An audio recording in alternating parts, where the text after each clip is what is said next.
Salut à tous, on se retrouve aujourd'hui pour faire la découverte du framework Angular à travers la création d'une to-do list et on finira par l'écriture de quelques tâches unitaires pour notre to-do list. Tout d'abord, avant de commencer, il faut avoir Node.js ainsi qu'NPM d'installer sur la machine et aussi connaître un petit peu l'orienté objet, donc grosso modo, connaître ce que c'est qu'une classe. Ceci étant dit, on va commencer par installer la CLI de Angular. Donc rendez-vous au niveau de angular.io/CLI, vous copiez cette ligne-là et vous l'exécutez au niveau de votre terminal. Donc si vous êtes sur Windows, vous la collez et vous cliquez sur Entrée. Si vous êtes sur Linux ou sur Mac, vous préfixez par sudo. Moi, je ne vais pas le faire parce que je l'ai déjà fait. Et une fois que c'est fait, normalement, vous aurez accès à la commande ng. Et si vous faites ng new, vous pouvez créer un nouveau projet en lui donnant simplement ensuite le nom. Donc moi je vais l'appeler to-do list. Donc je vais répondre au nom, donc je ne vais pas rajouter la navigation. Donc si ça vous intéresse, n'hésitez pas à me le faire savoir en commentaire et je vous ferai une vidéo sur la navigation avec Angular. Et là on va rester sur du CSS classique. Donc là ça va procéder à l'installation des paquets et on se retrouve juste après. Voilà, donc l'installation s'est bien effectuée. Donc je vais faire un cd tuto list. Je me suis trompé sur le nom du paquet, mais c'est pas grave. Et je vais l'ouvrir avec l'éditeur de code. Donc on arrive ici, hein, donc là on a trois fichiers de configuration TypeScript, donc vous n'avez pas besoin d'y toucher à part si vous savez ce que vous faites. Vous avez le package.json ici qui va déclarer les dépendances ainsi que les scripts pour interagir avec l'application. On a le angular.json qui est le fichier de configuration euh, d'Angular. Et ensuite, on a le dossier src. Donc, on a ici le point d'entrée qui est le index.html. Donc là, je ne vais pas en parler. Mais le plus important ici, c'est le main.ts. On a cette méthode-là, Bootstrap Module, qui va nous charger l'application. Et cette méthode prend ce qu'on appelle un module. Donc, lors de l'installation d'une application Angular, une application Angular doit au moins comporter un module. Et un module, simplement, on va dire que c'est une partie de l'application où on pourra, par exemple, encapsuler des composants, des services, des providers, etc., etc. Donc, si on regarde un tout petit peu ce app module, il va se trouver dans le dossier app, et on a ici le app module. Ce n'est ni plus ni moins qu'une classe classique qui est annotée avec le décorateur ng-module. Donc, à ce niveau-là, on a une clé déclaration où on va déclarer les composants qui appartiennent à ce module-là. On a ici des imports lorsqu'on veut utiliser d'autres modules. Ça peut être des modules personnalisés à nous ou des modules qui proviennent d'Angular ou d'autres librairies tiers. On a des providers ici pour lister si besoin nos services. Et on a cette clé-là Bootstrap qui va nous permettre, en fait, lors de le chargement initial de la page, de l'application, pardon, de charger un composant, le composant principal. Ici, ça s'appelle App Component. Donc, si on regarde ce App Component, aussi, c'est une classe classique, mais qui est annoté avec le décorateur component. Et donc là, quand on déclare un composant, on a besoin d'un sélecteur, donc ça veut dire la balise HTML qu'on va créer et qui va être utilisée pour ce composant. On a template URL, donc c'est un fichier, donc ça prend simplement un chemin et ça pointe vers le fichier HTML du composant. Donc c'est là qu'on va écrire notre structure HTML, mettre en place la logique d'un moteur de rendu, donc l'interpolation de variables, l'affichage conditionnel, l'affichage avec des boucles, la gestion des événements, etc. Et on a ici cette clé-là styles URL qui est un tableau, donc c'est une liste où on peut mettre en place le CSS local de ce composant. Donc on peut avoir plusieurs fichiers CSS à ce niveau-là. Donc si on regarde le fichier CSS, il n'y a strictement rien, ce n'est plus ni moins que du CSS classique. Et là, on a le fichier component.html, simplement aussi de l'HTML classique avec du CSS inline. Là, c'est un fichier de spec, donc de test. Et on va commencer donc tout d'abord par euh, lancer l'application. Donc pour la lancer, c'est très simple. Si vous regardez le package.json, vous avez la clé start. Donc npm start ou ngstart. C'est à vous de voir. Je vais utiliser npm start. Et par défaut, ça va lancer l'application sur le port 4200. Voilà, donc on se retrouve au niveau de cette page, c'est la page d'accueil, hein, et grosso modo, donc on va supprimer ce qu'il y a ici au niveau du appComponent.html pour repartir sur quelque chose qui est vide. Donc je vais mettre un H1, liste des tâches, et si on regarde bien, c'est bien affiché. Et en fait, ce app component, hein, si vous demandez, si vous rendez au niveau du fichier index.html, vous allez voir qu'il est greffé ici comme composant principal. Et en fait, toute notre application, hein, toute l'application Angular va tenir au niveau de cette balise-là. D'accord? Voilà. Donc, on va commencer par écrire un peu de logique. Donc, on va faire un petit formulaire pour notre to-do. Je vais mettre un label, ajouter une tâche. Ensuite, on va mettre un petit input, hein, et on finit par un bouton ajouter. Rien de super compliqué. Si on regarde l'affichage, ça s'affiche bien.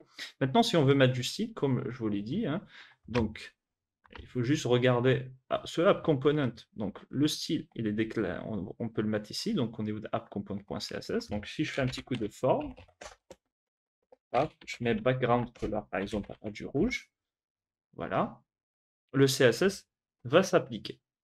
Donc je ne vais pas trop vous embêter avec le CSS et on va installer Bootstrap et on va travailler avec Bootstrap. Je vais faire ici slash toolist et je vais faire un npm install de Bootstrap. Donc, si vous voulez charger Bootstrap, vous avez techniquement deux endroits. Vous pouvez le faire ici au niveau du fichier styles.css qui se trouve au niveau de SRC. Et c'est là que vous pouvez définir, par exemple, la configuration globale ou les styles globaux que vous voulez appliquer au niveau de votre application. Et donc là, vous faites simplement la directive import et vous l'importez depuis le node module. Donc, slash bootstrap, slash dist de mémoire, slash css, slash bootstrap.min.css. Voilà.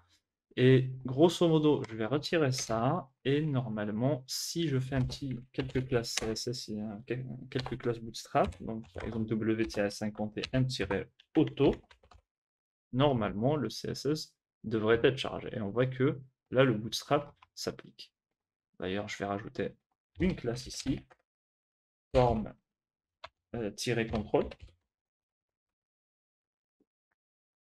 Et à ce niveau-là aussi, btn, ainsi que btn-primary.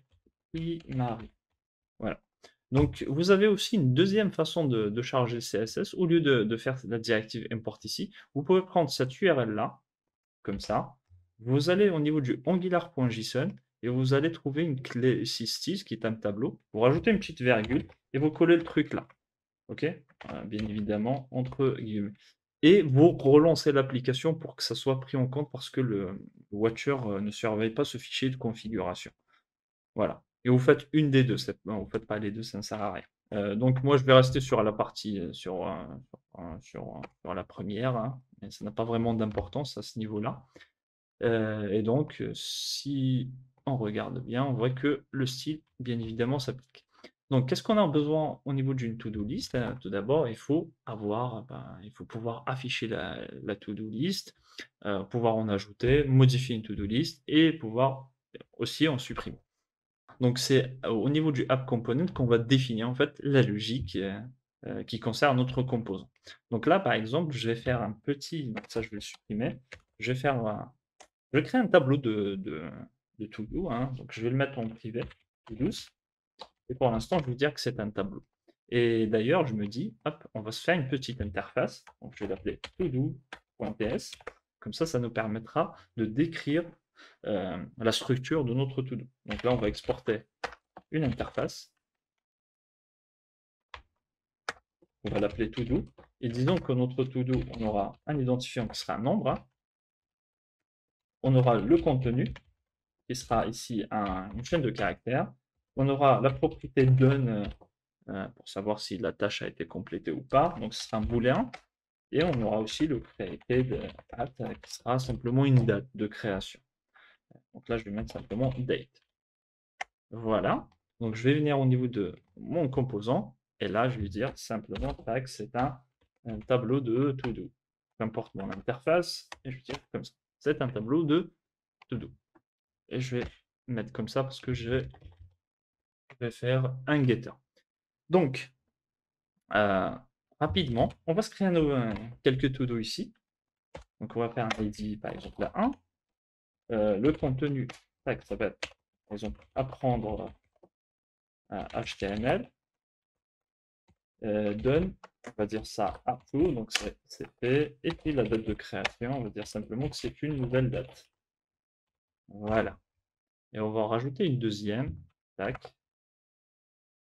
Hop. 2. Et ici, ça va être apprendre CSS. Donne à false. Et puis tout est bon. Maintenant, si j'ai envie de renvoyer mes to-do, je vais faire un petit getter. J'aurais pu laisser le truc en public, mais c'est toujours bien de faire des getters. Get to-dos. Et on retourne simplement this.todos. Voilà. Maintenant, au niveau de ma vue, en fait, tout ce qui est public, comme par exemple ce getter-là, je peux y accéder directement au niveau de mon affichage. Par exemple, à ce niveau-là, je peux faire une UL. Et pour pouvoir boucler, je fais simplement un G-for, comme ça. Et vous faites un let, par exemple, T, O, plus 12. OK?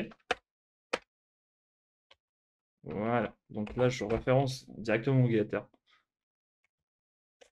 Et ensuite, je peux faire par exemple un H4. Et si je suis intéressé par le contenu de T, donc une to-do en particulier, si j'ai envie d'interpoler quelque chose, je vais utiliser cette syntaxe-là de double accolade. Je vais mettre par exemple T.content. OK? De la même manière, je peux afficher la date de création. Hop, juste avant, je vais mettre T.le et ensuite T.createdAt. Voilà. Et ensuite, on va rajouter un petit input de type checkbox. Tac. Et on va lui mettre la propriété checked. Hein. Donc de cette manière-là, quand c'est des attributs, en fait, au lieu d'utiliser cette syntaxe, ok, on va utiliser plutôt la syntaxe décrochée et on va cibler la propriété check qui existe sur les inputs de type checkbox et on va mettre simplement ici t.2. Si c'est à true, normalement ça va être coché. Et ensuite, on finit par un bouton pour pouvoir supprimer la to-do. Ok, donc on regarde ce qu'il en retourne au niveau de notre affichage et on se retrouve avec nos deux to-do qui sont affichés. On a ici la propriété done qui est checkée parce que c'est true. On va rajouter quelques classes CSS très rapides, donc notamment ici au niveau du tableau, au niveau du bouton, pardon, on a btn ainsi que btn-danger par exemple. Et je pense que c'est largement suffisant. Maintenant, si on veut faire de l'affichage, disons, du style de manière conditionnelle, par exemple, on peut se baser sur la propriété de. On va dire que si la to-do est complétée, on va mettre une couleur de fond qui est verte. Si elle n'est pas complétée, on va faire quelque chose qui est orange. Donc là, je peux le faire directement au niveau de ma LI. Et par ailleurs, ici, autant pour moi, c'est des LI. Hein, je me suis trompé, c'est pas des UL. Hein. Donc, sémantiquement, ça pas dire grand chose. Et là, on va encapsuler avec une U. OK? Voilà. C'est beaucoup mieux. Et donc ici, par exemple, si vous voulez, par exemple, faire du styling, c'est très simple. Vous faites ça, des crochets. Vous pouvez faire style, point, la propriété qui vous intéresse. Background, color, ou autre chose. Hein. Et là, je vais lui dire simplement que c'est égal à quelque chose. Et là, on va utiliser l'opérateur ternaire parlant. Donc, on va faire t.done. Si c'est à true, donc on va faire une couleur. Si c'est à false, on va faire une couleur. Ok. Là, par exemple, on peut mettre green. Et ici, on peut mettre, par exemple, orange. Voilà. Par ailleurs, ce n'est pas la seule façon de le faire sur Angular. Vous avez vraiment plusieurs façons de faire du style. Mais c'est l'une des plus faciles quand on commence. D'accord? Et voilà, on voit que ça s'affiche parfaitement. Donc, on a géré l'affichage. Maintenant, on va gérer l'ajout de to-do. Donc, pour cela, rien de plus simple, il faut écouter l'événement de soumission. Donc, pour écouter les événements sur Angular, c'est très simple. Vous mettez des parenthèses et vous ciblez l'événement qui vous intéresse. En submit, par exemple, moi, j'ai envie d'appeler une méthode qui s'appelle add to-do. Et j'ai besoin de quoi, en fait, pour ajouter une to-do? En fait, j'ai besoin de la valeur de mon input et j'ai besoin aussi de faire un prevent default, comme en JavaScript classique. Parce que là, on n'utilise pas la partie formulaire de React, donc il faut le gérer à la main. Donc, pour cela, pour récupérer la valeur de cet input-là, il suffit simplement de le référencer via une variable locale qui va être disponible uniquement au niveau de notre vue. Donc là, par exemple, si je fais input, comme ça, donc pour déclarer une variable locale ici, vous faites préfixer par un dièse, et là, je peux l'utiliser à ce niveau-là. Et aussi, si j'ai envie de transmettre l'événement, il me suffit simplement, à partir de la méthode qui appelle mon événement, je peux faire un $event. Comme ça, je transmets l'événement de cette manière. Et ensuite, je peux aussi rajouter mon input. Comme ça, je balance mon input tel un objet de type HTML input element, mais je peux aussi simplement me contenter de la valeur si besoin. Ok, donc nous, on va juste envoyer la valeur pour l'instant. Et ensuite, là, on a une petite erreur parce qu'il nous dit je ne connais pas la méthode add-to-do. Donc là, on fait correction rapide et automatiquement, on la déclare au niveau du composant concerné. Donc on se retrouve ici avec cette méthode. Donc je vais la faire descendre juste là.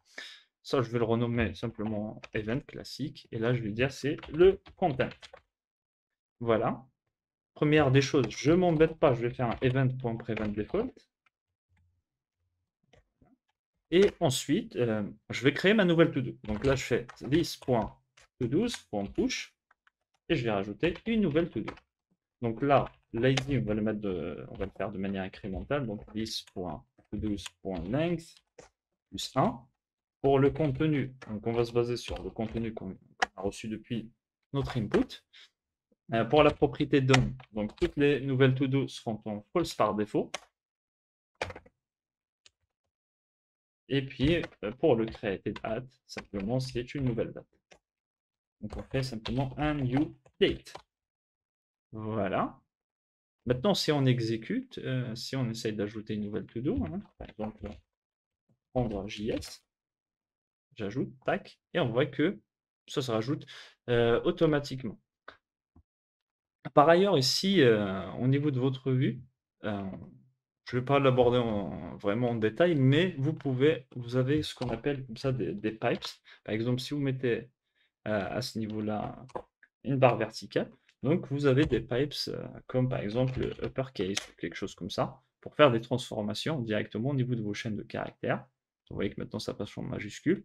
Et ce qui est bien aussi, c'est que même au niveau des dates, quand vous envoyez un objet date, ici parce que c'est une date, c'est pas une chaîne de caractères, vous pouvez par exemple faire ça, date, simplement, et ça va vous formater la date. Après, il y a plusieurs façons de formater ici. N'hésitez pas à regarder la documentation Angular et regarder les pipes pour en apprendre un peu plus. Donc, prochaine étape, c'est modification. Donc nous, ce qu'on veut faire au niveau de la modification, c'est que si je clique ici, la to-do devrait passer en true et la couleur devrait passer en vert. Et pareil aussi si je décoche. Donc pour cela, il faut écouter le changement qui se passe par exemple au niveau de cet input-là de type checkbox. Donc là, c'est un événement, je fais change et je vais dire par exemple toggle done. Et j'ai besoin de quelle valeur en fait pour cibler une to-do en particulier. En fait, simplement, j'ai besoin de son identifiant vu qu'on a fait des identifiants de manière unique. Donc là, je passe t.id. OK? L'identifiant de ma to-do. Donc je crée cette méthode-là, correction rapide, tac, je la déclare, je vais aller dessus, je vais là, je vais la faire descendre ici, je vais renommer ça en ID, et simplement ici, tac, je fais un 10.to12, find, hein, je vais trouver la to-do concernée, donc t.id est égal à id, donc je récupère la to-do que je veux. Et en fait, je fais simplement, je cible ma to-do, point, done, je dis maintenant que c'est égal à l'inverse. Voilà, si c'était à true, je passe à false, si c'était à false, je passe à true. Et là, je vais un petit peu forcer les choses et je vais retirer ça et ça devrait fonctionner. Voilà, et c'est tout ce qu'on a à faire. Maintenant, si je commence à toggle et vous voyez que ça fonctionne. Pareil sur les to-do que je vais rajouter. Vous voyez que ça fonctionne parfaitement. Dernière chose qui nous reste à mettre en place, c'est la partie suppression. Donc je vais aller ici, et la suppression, on va la gérer via le clic, simplement au niveau du bouton. Donc je vais créer l'événement clic et je dis delete to do. Et pareil aussi, j'ai juste besoin de l'identifiant de la to do, donc je vais faire t.id, correction rapide, je déclare la to do, et je vais aller au niveau de mon composant, et la faire descendre ici, paf, et grosso modo, hein, qu'est-ce qu'on a à faire ici? Simplement faire un 10 pour to-dos.filter. On va récupérer toutes les to-do, excepté en fait la to-do qui a l'identifiant passé en argument ici. Voilà, comme ça me retourne à nouveau un tableau que je passe directement à list.todos. Voilà, et c'est tout ce qu'on a à faire. On fait un petit coup de format, on teste, et on va voir si ça marche. Je supprime, et ça fonctionne. Maintenant, si vous voulez faire afficher un message ici, comme quoi il n'y a pas de to-do, c'est très simple. Ça se passe à ce niveau-là. Donc, par exemple, je pourrais faire un H2. Il n'y a pas de to-do, de tâche. Et ce texte-là, en fait, je vais l'afficher simplement en mettant un ngIf. Si, par exemple, to-dos, rappelez-vous notre getter, length, disons que c'est égal à 0, c'est qu'il n'y a pas de to-do. Et là, par exemple, même là, je vais lui dire, je vais l'afficher uniquement lorsque la taille est supérieure à 0. Voilà. Donc là, normalement, ça devrait fonctionner. Et on a le message qui s'affiche. Si je rajoute une nouvelle to-do, paf, ça disparaît. Donc voilà, vous voyez que c'est assez simple de mettre en place une to-do list avec Angular. Maintenant, ce qui est intéressant en fait au niveau de ce composant-là, c'est que notre composant ne gère pas uniquement la partie affichage. En fait, en plus de la partie affichage, qui est toggle, de delete, etc., grosso modo, il fait aussi la création de la tâche. Donc, il fait des push, il incrémente les identifiants, etc. Là, il fait des finds, là, il fait des filtres, etc., etc. En fait, ce n'est pas vraiment le rôle d'un composant. Et dans ce cas de figure-là, ça serait plutôt intéressant d'utiliser ce qu'on appelle un service. C'est un service, simplement, c'est une classe, on va dire, qui va dépendre de notre composant, ou plutôt dont notre composant va dépendre, parce qu'il y a une relation de composition orientée objet, et grosso modo, c'est elle qui va faire le gros du travail. Et notre composant va être beaucoup plus clair, beaucoup plus propre. Donc pour cela, comment ça se fait? Donc si vous rendez au niveau de votre terminal, si vous faites un ng pour générer, -l, là, vous pouvez générer vraiment beaucoup de choses, notamment par exemple des composants, des modules, si vous avez une application qui doit être modularisée, etc., etc. Et on peut rajouter par exemple ici un service. Donc pour générer un service, vous avez cette commande ng, g, service, ou même vous pouvez utiliser l'alias s. Et il suffit simplement après de nommer votre service. Donc là, je vais faire un ng generate s, et je vais l'appeler to-do, simplement.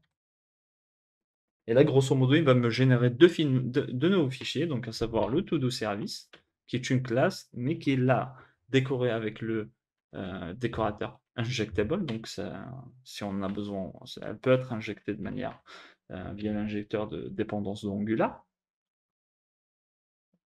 Et le providing, ça veut dire que ce truc-là est disponible, cette classe-là, elle est disponible de manière globale. Donc, ce qui veut dire qu'on n'a pas vraiment apparemment besoin de l'enregistrer ici au niveau des providers. Donc, ce qu'on va faire au niveau de ce service, vous allez voir que c'est assez simple. On va grosso modo prendre tout ce qu'on a fait ici, enfin, CTRL-C, et je vais venir le coller au niveau de mon service. Voilà. Là, le constructeur d'équipement, j'en ai pas besoin, donc je vais le supprimer.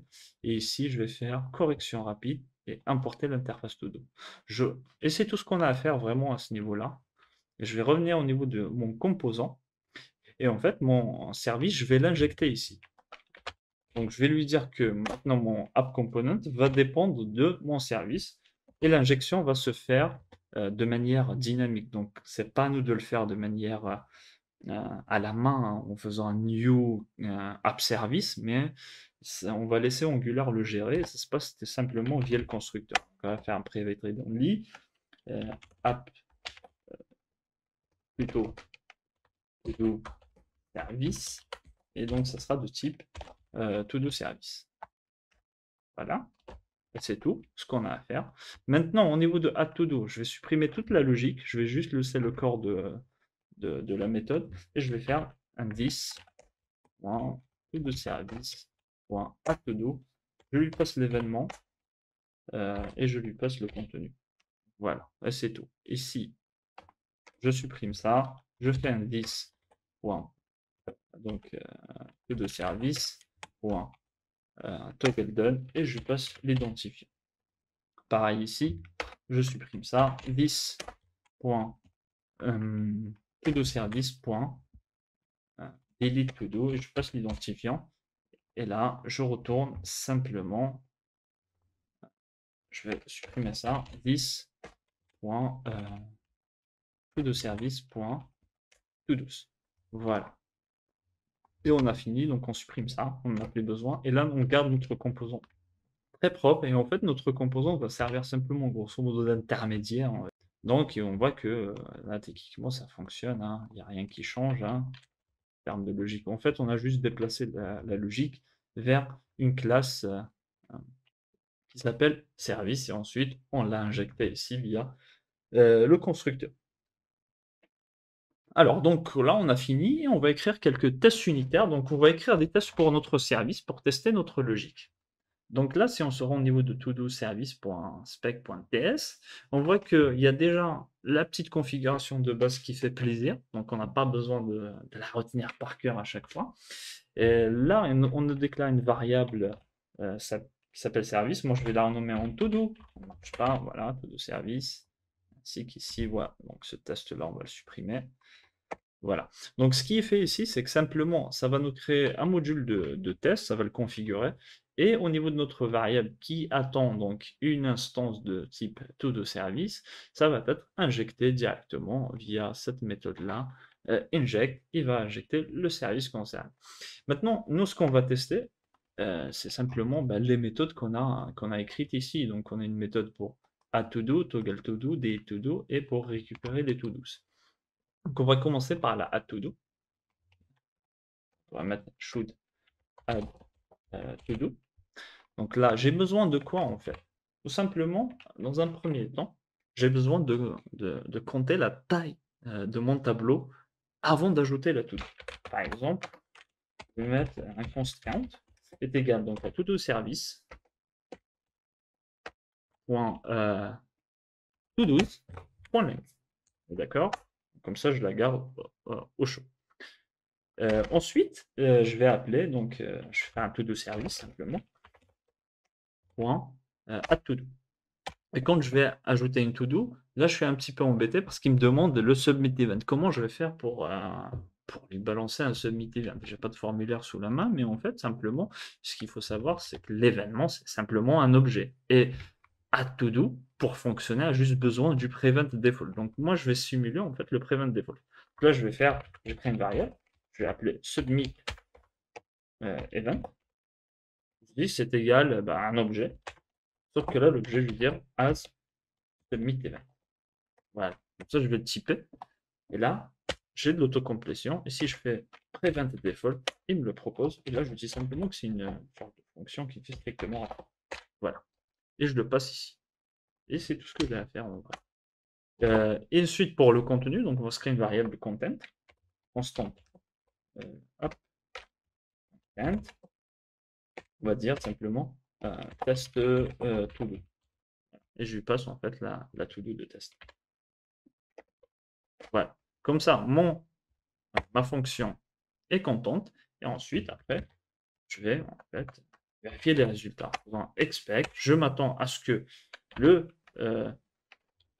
todo service point todos, par exemple, point length, après avoir ajouté, il devrait en fait avoir le count de départ plus 1. Voilà. Normalement, il devrait s'incrémenter de 1 après avoir rajouté une to-do. Maintenant, pour lancer les tests, au niveau du package.json, vous faites simplement un gtest. Mais si vous le lancez comme ça va vous lancer les fichiers de test en globalité. Moi, j'ai pas envie de faire ça, juste parce que j'ai juste un seul fichier de test à surveiller, donc c'est le todo service. On peut aller à ce niveau-là, faire simplement un gtest, et on va rajouter l'option include, et là, on va mettre le chemin égal. Donc là, on va démarrer de src. Hop, todo .service .spec.ts. Voilà. Et normalement, ça va nous lancer les tests. Voilà, donc là, on a une petite erreur liée à ce fichier-là, donc vu qu'il s'attend à .title, non, ça n'existe pas, donc on va la commenter. Et on va relancer les tests, et on voit que le test passe bien. Parfait. Donc là, on peut continuer, par exemple, et on peut vérifier à ce que la to-do qu'on a créée contient bien le contenu test to-do. Donc pour ce faire, donc je fais simplement un petit coup de expect to-do service, .find, plutôt .todos, .find. Je trouve la to-do selon le content qui est égal en fait au contenu, donc à ma variable content, et je vérifie que son content est égal à to be, le contenu qu'il y a au niveau de ma variable. Voilà, donc si on regarde un peu bien, on voit que le test fonctionne. Après, vous pouvez imaginer d'autres scénarios. Maintenant, si on veut, on va tester la partie modification de la to-do, donc it should toggle to-do by ID. Donc là, ce qui nous intéresse, c'est vraiment de trouver une to-do en particulier sur laquelle on va travailler, de surveiller en fait la propriété done de manière initiale, et ensuite on appellera la méthode pour toggle la to-do, et ensuite vérifier que la valeur de la propriété done a bien changé. Si par exemple on part du principe qu'on n'a pas de to-dos ici, on devrait créer une, comme ça au niveau de nos tests, et après on va la toggle. Vu que là on en a créé deux juste pour visualiser, on peut directement se baser sur celle-ci. Donc là je vais faire simplement, je vais tout supprimer, grosso modo je vais laisser ça, je vais renommer en to-do, je dis c'est simplement to-dos à l'index 0, je vais en prendre une, je vais sauvegarder ça, la propriété done en mettant simplement todo.done initialement, et ensuite j'appelle mon service, donc todo service .toggle done, je lui passe un identifiant, donc c'est l'identifiant de la todo que j'ai stocké ici, donc je fais un todo.id, et normalement maintenant je peux vérifier, je m'attends à ce que ma todo service à 0, on est d'accord, .done to be, en fait le contraire de ça. Voilà. Donc si initialement celle-ci normalement était à true, donc là normalement après avoir toggle, ça devrait retourner à false. Et si on regarde les tests, on voit que le test a bien fonctionné. Vous pouvez aussi imaginer d'autres cas, mais nous on va passer à la troisième partie qui est la suppression de la to-do. It should delete to-do by ID. Donc je vais garder juste ça, la première to-do, on va essayer de la supprimer. Ça j'en ai plus besoin. Là, j'appelle, au lieu de toggle to-do, j'appelle delete to-do, je passe aussi l'identifiant, et je m'attends maintenant, peut-être aussi on aura besoin du count, voilà, donc je vais le prendre, on aura besoin du count de la to-do, initialement avant la suppression, et moi ce que je vais tester, c'est que je vais tester à ce que les to-dos, point length, est égal maintenant au count initial, moins 1. Donc comme ça, je suis sûr qu'il y a une suppression d'une to-do. Donc voyons ce qu'il en retourne. Hop, hop, je descends et on voit qu'on a 3 tests qui passent. Et on peut aussi vérifier, par exemple, si on appelle la to-do de par son ID, ça nous renvoie un define. Donc on peut faire par exemple un expect to-do service .todos.find, et je vais tester que la to-do dont j'ai besoin, par exemple todo.id est égal à todo.id. Normalement, ça, find, s'il ne trouve pas la valeur en question, va nous renvoyer undefined. D'accord? Et moi, j'ai envie de tester que là, to be undefined. Ok, donc je regarde ce qui se passe. Je descends tout en bas et on voit que le test fonctionne toujours. Tac.